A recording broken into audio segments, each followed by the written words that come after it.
That's it, Gloria. The key thing that athletes typically want to do is they want to flick the heel up in the back. What that does is that shuts off your hip flexor muscles. You need to start by yanking the hip forward by popping the thigh. And by popping the thigh and fixing the knee momentarily, you get the leg from the back of the body to the front side of the body. And this is one of the keys in order to be extremely fast, not only running at your top speed, but also running in acceleration.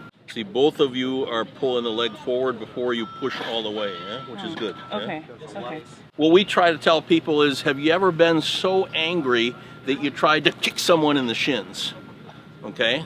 Yeah, some people, sometimes, but the key point is that you really thrust your thigh forward. You pop your thigh forward and they keep the ankle cocked, but the toe is going to stay behind the knee. So the foot is accelerated linear. So we did that exercise over here in a form of what we call ankling, where they're doing kind of a pitter-pat exercise, but they feel like they're really popping the thigh forward. Now what we've done here now is we've painted a picture where they're running on the beach toward the water, doing the ankle thigh pop. And when they get to the water now, they still thigh pop, but they have to lift the heel out of the water. And that causes them to then step over the opposite knee and give them a extremely high position from where they can strike the ground. Wait, say ça. So you've got some athletes that, male athletes that are 5'6" or 5'7" that have run faster than 10 seconds. And then you have, of course, on the other end of the spectrum, Usain Bolt. So body type isn't necessarily a determinant of who's going to be an elite sprinter and who's going to be just pretty good. Explosiveness is the key thing.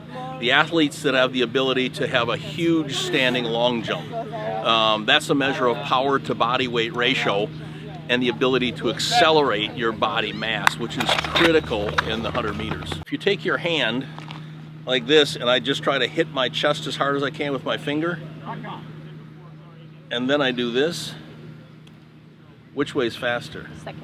Duh. And the reason why that way was faster is because you use the stored elastic energy in the contractile and the non-contractile part of your muscle. The other way, you're just using muscle contraction. So the fastest people in the world have accidentally found out how to be more like a super ball and less like a beanbag. They've got the bounce. And this can be trained by reprogramming the nervous system with a series of exercises in order to be able to put a big force into the ground in a short amount of time in the proper direction and through the optimal range of motion. Gotcha. What are the best exercises to be more like a super ball? The best exercises to be more like a super ball are typically ones where you're going to do counter movement jumps, where you're going to drop down and quickly bounce up, or small depth jumps, jumping over from a 3-6 inch box, landing on the ground and being able to express the force in 120 milliseconds.